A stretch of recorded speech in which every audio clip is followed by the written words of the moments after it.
네, 3부 이슈 인터뷰 이어가겠습니다. 이재명 정부 인사에 대한 검증. 자, 인사청문회 어제 처음 열렸죠. 첫 주자가 이종석 국가정보원장 후보자였습니다. 여야 공세도 뜨거웠습니다. 자, 민주당 원내 사안부터 전국 현안까지 짚어보겠습니다. 더불어민주당 김현정 원내대변인 연결합니다. 의원님 나와 계시죠? 네네, 반갑습니다. 네. 평택시병 김현정입니다. 네, 반갑습니다. 여당의 원내대변인이 되신 겁니다. 축하드립니다. 아, 예, 고맙습니다. 네. 자, 민주당 원내 지금 분위기는 전체적으로 어때요? 지금 이제 예. 이기 김병기 원내대표 선출하고 예. 서로 이제 새로운 원내대표단 구성된 지 이제 5일째 됐거든요. 예. 우리 원내대표단을 포함해가지고 우리 모든 의원들이 지금 민생 추경이 되게 시급하잖아요. 예. 민생 추경도 그렇고 또 물가 대책하고 또 민생 법안, 내란 종식 이런 것들에 대한 산적한 현안들 예. 신속하게 처리하기 위해서 최선을 다하고 있고요. 예. 그리고 지금 참고로 우리 이기 원내대표단 슬로건은 개혁의 항공모함입니다. 네. 국정 운영을 뒷받침하면서도 야당과의 협치를 해야 되는 상황이기 때문에 또 예. 성과를 내야 되기 때문에 예. 다들 정말 열심히 하고 있다 그런 말씀드립니다. 그래요. 예. 일단은 국무회의에서 심의결을 거쳤습니다. 추경안이요. 네네. 이제 시중에 풀릴 수 있는 돈이 이제 20조 원 좀 넘게 풀릴 것 같은데 이번 추경 예산안 통과 그리고 내수 경제 회복 어떻게 보세요? 지금 너무 예. 지금 내수가 민생이 어렵고 그 내수를 진작해야 될 필요성이 크잖아요. 예. 그렇기 때문에 신속하게 추경은 반드시 처리해야 되는데 예. 이제 어제 국무회의에서 통과되고 다음 예. 주 월요일 날 이제 국회를 송부할 예정이거든요. 네. 이제 추경은 또 타이밍이 대단히 중요한데 지금 그 정권 교체 후에 경제 회복에 대한 기대감이 상당히 커지고 있거든요. 예. 그래서 그 뉴스 심리 지수도 109.05를 기록해서 11개월 만에 지금 최고치를 경신하고 있다라고 하는데 예. 이렇게 경제 회복에 대한 기대감이 상승할 때 내수 진작과 경제 회복을 위한 추경을 하는 적기라고 저는 생각하거든요. 네. 그리고 또 이제 야당도 예. 추경의 취지에는 공감한다고 했거든요. 예. 그렇기 때문에 좀 전향적으로 협조를 좀 당부드리고 예. 우리 이재명 대통령도 이번 주 일요일 날 여야 대표단 오찬 초청을 했잖아요. 그렇죠. 그 자리에서도 아마 추경 협조에 대해서 당부하실 것 같습니다. 예. 야당에서는 뭐 물가 상승, 국가 채무를 우려하고 있거든요. 야당은 네네. 어떻게 좀 설득할 생각이에요? 일단 물가 같은 경우에는 예. 그 정부에서도 그 물가 안정 차관회의도 열고 그래서 물가 안정에 총력 대응 중이고 예. 어제 우리 더불어민주당에서도 물가 대책 TF를 출범했어요. 네. 그래서 그거에 대해 대응 중이다라는 거고 예. 또 국가 채무와 관련해서는 일단 조세 지출 구조조정하고 세출 구조조정을 통해서 예. 대안을 좀 마련하고 있다라는 말씀드리고 예. 그럼에도 불구하고 지금은 워낙 민생과 경제 회복이 위해서 내수 네. 진작이 절실한 시점 아닙니까? 예. 그렇기 때문에 말라비틀어진 그 시장에 내수 진작에 마중물이 붙겠다는 것이니까 예. 이거 뭐 이렇게 물가 상승이나 국가 채무들은 저희가 그거에 대한 대안을 만들어서 그 대응하면 될 문제이고 네. 그 민생 추경은 정말 그 본질적으로 신속하게 해야 되는 그런 문제이기 때문에 네. 예, 추경에 지금 야당이 적극적으로 협조해줬으면 좋겠다라는 말씀 다시 한번 드립니다. 그래요. 예. 이제 국회 원구성도 좀 더 해야 됩니다. 예결위원장 자리도 있고 지금 법사위원장 자리도 비어 있고요. 입장차가 네. 여전한데 19일 본회의는 무산이 됐고 언제쯤 민주당은 본회의 개최를 생각하고 있나요? 저희는 사실 그 월요일 날 그 야당의 원내대표 송원석 원내대표가 선출됐잖아요. 네. 그 다음 날 바로 저희가 그 예방 가서 인사드리고 예. 어제 그제 계속 찾아가서 그 빨리 하루라도 빨리 본회의를 열자고 요청을 지금 하고 있습니다. 그래요. 예.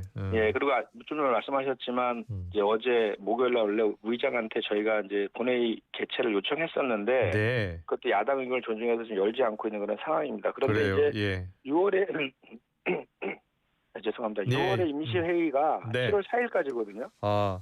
그때까지는 추경을 처리해야 됩니다. 그래서 예. 추경안을 심사하기 위해서는 예결위원장을 선출해야 되거든요. 네. 그래서 다음 주에는 그 추경안이 국회에 송부될 것이고 그래서 적어도 다음 주에는 본회의를 열어야 된다. 그래요. 저희는 생각하고 있습니다. 예. 다음 주에는 열어야 한다. 이재명 대통령과 여야 원내대표 오찬 자리에서도 이 대통령이 적극적으로 좀 협조를 당부할 것 같아요. 네, 맞습니다. 예. 알겠습니다. 자, 국민의힘은 법사위원장 자리를 꼭 가져오고 싶나 봐요. 야당 몫인 정보위 예결위 기재위원장 자리도 모두 내놓겠다라는 입장인데 더불어민주당은 절대 양보할 수 없다는 거죠. 예. 그러니까 이게 지금 사실 예. 그 원 구성과 관련해서는 22대 개원하면서 네. 여야가 합의한 게 있거든요. 예. 그 합의대로 지금 하면 됩니다. 그러면 예를 들어서 여야가 바뀔 때마다 다시 원구성을 한다 그러면 예. 지금 17개 모든 상임위원장을 다시 협상해야 되는 거잖아요. 예. 그렇기 때문에 그리고 또 법사위원장 같은 경우도 저희가 임기가 2년인데 아직 네. 1년 남았거든요. 예. 그리고 또 이제 저희 입장에서는 그 처리해야 될 민생 개혁 입법도 상당히 많은데 지난 윤석열 정권에서 이제 거부권 남발로 해서 그런 것들이 다 무산됐는데 네. 또 법사위를 또 야당에서 가져가면 또 그와 관련된 발목 잡기를 할 우려가 크다고 저희는 지금 우려를 하고 있는 거예요. 예. 그래서 합의된 대로 22대 개원할 때 합의된 대로 하되 저희 여당이 책임 있는 여당으로서 책임 정치 차원에서 잘 하겠다 이런 말씀 드립니다. 그래요. 예. 그런데 좀 민주당도 조금 어느 정도 양보를 좀 해야 되는 것 아니냐라는 저 지적도 있어요. 협치를 하려면 서로가 좀씩 양보를 해야 되니까요. 어떻게 생각하세요? 그러니까 당연히 협치가 중요하죠. 그런데 네. 이제 협치의 방법이 꼭 법사위원장을 양보해서 예. 협치가 이루어지는 것은 아니라고 생각하거든요. 그래요. 예. 그러니까 예를 들면은 지난 대선 때 여야 간에 공통 공약들이 상당히 있거든요. 네. 공통 공약은 같이 공통으로 낸 공약이기 때문에 언제든지 서로 협의해 갖고 할 수 있는 거 아니겠습니까? 예. 그래서 그 공통 공약 실천 협의체도 만들자고 저희가 제안도 했었는데 그런 거를 통해서 서로 국민들의 삶을 나아지게 하는 것이 협치라고 저는 생각하지 기계적으로 뭐 이렇게 서로 이렇게 뭐 나눠 먹는 식으로 이렇게 상임위원장을 배분하는 것이 협치라고 생각하지는 않습니다. 예. 자, 그럼 법사위원장을 그러면 더불어민주당 의원 중에 누가 법사위원장이 돼야 하느냐를 놓고서요. 박범계 의원이 내정됐다는 보도가 있었잖아요. 예. 물론 김병기 원내대표는 부인했고요. 네네. 그런데 어떻게 박범계 의원 이야기가 나온 거예요? 그러니까 저희도 이제 보고 깜짝 놀랐는데 예. 저도 사실 모르겠습니다. 아마도 지금 법사위 간사셔서 네. 그런 얘기가 나오지 않았나 싶고 전혀 지금 내부적으로 뭐 내정이라든지 그 관련된 그 결정된 바는 없고요. 네. 지금 원대께서 여러 그 통로를 통해서 의견을 청취해서 지금 고민 중에 있는 그런 상황입니다. 네. 예. 그래요. 차기 법사위원장 후보로 어떤 분들이 거론되나요? 뭐 어떤 분이 거론됐다는 것을 거론한 걸 제가 적절하지는 않은 것 같은데 예. 어쨌든 당내에서 그 검찰 개혁이라든지 내란 종식 등 잘 해낼 수 있는 훌륭한 분들이 많습니다. 그분들 중에서 다 협의해 갖고 하면 될 것 같습니다. 그래요. 원내 대변인이시니까 또 어떤 분이 거론되다라고 하기도 좀 쉽지 않죠. 예, 알겠습니다. 자, 인사청문회 이제 전국이 막을 올렸는데 이종석 국정원장 후보자 인사청문회 전반적으로 어떻게 보셨습니까? 그러니까 좀 인사청문회 목적이 그 후보자의 자질과 능력을 검증하는 것이잖아요. 그렇죠. 예. 근데 자꾸 이렇게 인청 때마다 정쟁화되는 것이 좀 아쉽다 이런 생각을 다시 한번 했는데 네. 그 사실 이종석 국가원장 후보자에 대해서 뭐 대북관이라든지 또는 정체성이라든지 안보관 이런 것들 검증하는 것은 저는 당연하다고 봅니다. 네. 그런데 그런 거를 검증하는 과정에서 뭐 친북이라든지 북한의 대남 연락소장이라든지 이렇게 하는 것은 의도적으로 이건 정쟁을 유발시키는 전략이잖아요. 그래요. 그런 그 가능한 구태적인 모습들은 좀 이제 없어졌으면 좋겠다 이런 생각입니다. 예. 보니까 송원석 원내대표가 그렇게 이야기한 것 같아요. 너무 친북적이다라는 내용을 언급하면서 북한의 대남 연락사무소로 전락할 수 있다라는 그런 관련 내용도 있었습니다. 2년 7개월간 과태료 16차례 뗀 것도 좀 이야기가 되더라고요. 네. 이정숙 후보자가 이번에 알게 됐다고 했어요. 예. 그렇죠. 예. 실제로 이번에 알았다고 했고 또 사과도 하셨고요. 또 과태료는 다 완납된 거 아닙니까? 그래서 그 이종석 후보자 같은 경우는 이제 평생 학자랑 이제 공직자로 살아온 분이시잖아요.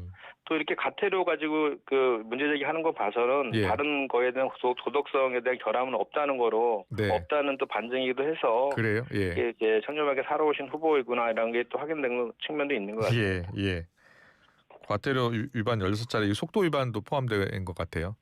네. 예. 그래요. 알겠습니다. 이번에 이제 총리 후보자 인사청문회도 24일, 25일 열리잖아요. 네네. 예, 김민석 후보 관련 여러 논란되는 사안은 주로 이제 그 SNS를 통해서 지금 해명을 하고 있고 일부 이제 방송 출연도 시작을 했습니다. 김민석 후보자는 근데 적극적으로 본인의 입장은 청문회 때 밝히겠다는 거예요? 아니 그건 아니죠. 그러니까 예. 지금까지 계속해서 밝히고 있고 예. 앞으로 밝힐 것이고 최종적인 것은 청문회를 통해서 또 종합적으로 밝히겠다 뭐 이런 내용이죠. 그래요? 예, 예. 지금 주진우 의원이 주로 김민석 후보자에 대해서 여러 논란에 대한 이야기를 하고 있는데 수입은 5억 원 정도인데 지출은 13억 원이다. 어떻게 된 거냐를 계속 해명을 하는 거예요? 네. 충분한 지금 해명이 되고 있다고 보세요? 일단은 그 김민석 저 후보에 대해서 예. 지금 이렇게 무차별적으로 그렇게 공세를 하는 것도 있잖아요. 네. 이거는 거의 뭐 이제 인격살인 수준까지 가 있는 것 같아요. 네. 전 부인에 대해서 인청의 증인으로 불러드리겠다라고 한다든지, 예. 자녀의 고등학교 활동까지도 막 들춰내서 공격하는 네. 너무 심한 것 같습니다. 그러니까 예. 인청은 후보자 자질과 능력 검증하는 것인데 예. 완전히 여론 재판하고 정치 선동하는 것 같아서 정말 아쉬워요. 그러니까 몇 가지 그동안 이제 얘기됐던 내용들을 좀 살펴보면 그런 거 아닙니까? 그 아들의 입법 활동, 아빠 찬스라 해서 그 주장했던 것도 아들의 그 입법 활동 관련해서는 입시에 활용한 적이 없다라고 했고 또 아들의 그 인턴십도 그 담당 교수가 직접 후보하고는 관계 없다라고 소명도 했잖아요. 그리고 이제 정치자금법 위반과 관련해서도 본인은 사실 그 정치검찰의 표적 수사를 해서 억울하게 유죄 판결을 받았다고 함에도 불구하고 어쨌든 벌금과 추징금 그리고 과도하게 가산세를 붙였잖아요. 그래서 그것까지도 포함해서 공적 의무를 다 완납한 거지 않습니까? 그 과정에서 이제 그 많은 돈이 드니까 지인들에게 사적인 채무를 좀 빌려서 그거를 공적 의무로 완납했다는 거잖아요. 그렇기 때문에 오히려 그것은 칭찬받을 일이죠. 가진금, 추징금 안 내는 저 분들 많잖아요. 역사에 보면 전두환 노태우부터 해가지고. 그리고 또 이제 그 정치자금법 위반과 관련해서는 이제 유죄 판결을 받고 또 피선거권도 제한되면서 수년 동안에 그런 정치적인 그 재과를들을 다 치른 거 아닙니까? 그리고 그것까지 포함해서 총선에서 다시 유권자의 선택을 받은 거잖아요. 그럼 그것까지도 좀 감안할 필요가 있다라는 것이고 지금 좀 전에 말씀하신 것처럼 이제 수입보다 지출이 많았다. 라는 것도 그 24일 인청을 통해서 명확하게 소명하겠다라고 지금 하고 있고요. 또 뭐 청와대 석사와 관련해서도 어제 그 출입국 기록들도 다 공개하지 않았습니까? 그럼 지금 김민석 후보 같은 경우에는 지금 제기되고 있는 의혹들에 대해서 정말 최선의 노력을 다해서 소명하고 있다라고 보여집니다. 제가 봤을 때는. 그리고 그 인사청문회가 24, 25일 양일간 걸리니까 미비한 것들은 그때 가서 다 종합적으로 소명할 문제이고 또 궁극적으로 후보자가 적합하느냐 안 하느냐는 것은 결국은 국민의 눈높이에서 그 총리로서의 직무 수행을 할 수 있느냐 없느냐를 판단하는 거 아니겠습니까? 그래요. 그리고 지금은 사실은 새로운 정부, 이재명 정부가 출범한 지 이제 2주밖에 되지 않았어요. 또 허니문 기간도 있는데 그리고 지금은 2기 극복을 해서 정말 힘쓰고 있지 않습니까? 그런 차원에서도 좀 총리가 빨리 임명이 돼야지 내각도 구성되고 그 국정을 정상적으로 운영할 수 있기 때문에 좀 협조해줬으면 좋겠다는 당부의 말씀 다시 한번 드립니다. 근데 민주당 내에서도 좀 관련해서는 정성호 의원 같은 경우에 국민이 보기에 좀 투명하지 않은 부분도 있어 보인다라고 했어요. 그러니까 그런 부분들 관련해서는 그 김민석 후보자가 지금 그 소명하고 있고 또 마지막까지 인사청문회 통해서 다 소명하겠다고 하고 있으니까 그건 지켜보면 될 문제라고 생각합니다. 네, 알겠습니다. 이와 관련해서 인사청문회법 개정도 지금 추진할 생각인 것 같아요. 어제 우리 정책위 의장께서 정책조정회의에서 공개적으로 이렇게 말씀하셨어요. 그래요. 그러니까 인사청문회법 본래 목적과 기능을 회복하겠다는 건데 어떤 식으로 개정을 하겠다는 건가요? 그러니까 이제 후보자의 자질과 능력 검증을 중심으로 하고 이제 도덕성과 관련된 검증은 비공개로 하고. 도덕성 검증은 비공개로 한다. 예. 네, 자질과 능력 검증은 공개로 하고. 예. 이것이 이제 미국 등 선진국에서 취하는 그런 방법이라고 하는데. 예. 이게 마치 또 국힘에서는 우리가 여당이 되어서 예. 지금의 인사청문 상황을 좀 모면하라고 하는 거 아니냐라고 또 비판하시던데 그건 그래요? 아니고요. 이번에 인사청문회법이 개정이 되더라도 네. 김민석 후보라든지 이번에 내각으로 이렇게 인청 대상자 되신 분들은 해당이 안 되거든요. 예. 그리고 사실은 이 법안은 21대 때 이어서 작년에도 우리가 야당 시절에 제기된 지금도 국회에 계류된 법안이 있습니다. 네. 그래서 이것은 인청이 이제 이렇게 후보자를 흠집내고 공격 내서 정치적 반사이익을 취하는 그런 자리가 아닌 예. 그리고 그런 관행대로 고치자는 것이 취지라고 보시면 될 것 같습니다. 네, 알겠습니다. 그리고 민주당 내 민생 물가 대책 논의할 당 태스크포스가 출범했는데 유동수 의원이 맡았나 봐요. 어떤 것들을 하게 됩니까? 네. 지금 정부도 그렇고 저희 더불어민주당도 그렇고 예. 첫째도 민생, 둘째도 민생입니다. 그래서 이번에 원내대표단에도 민생부대표도 신설을 했고요. 예. 그리고 또 당정대 민생협의체도 구성할 예정으로 좀 있습니다. 그래서 어제 이제 유동수 위원장으로 하는 물가대책 TF를 이제 출범을 시켰는데 네. 여기서는 주로 이제 민생 현장에서 체험할 수 있는 물가 대책 이런 것들을 마련해가지고. 정부와 협의를 통해서 이제 해결하는 그런 역할을 하게 됩니다. 그리고 이제 구성은 월요일 날 저희가 정부에서 물가관계 차관회의를 열었거든요. 그때 이제 7개 부처가 이 물가와 관련됐다고 합니다. 그래요.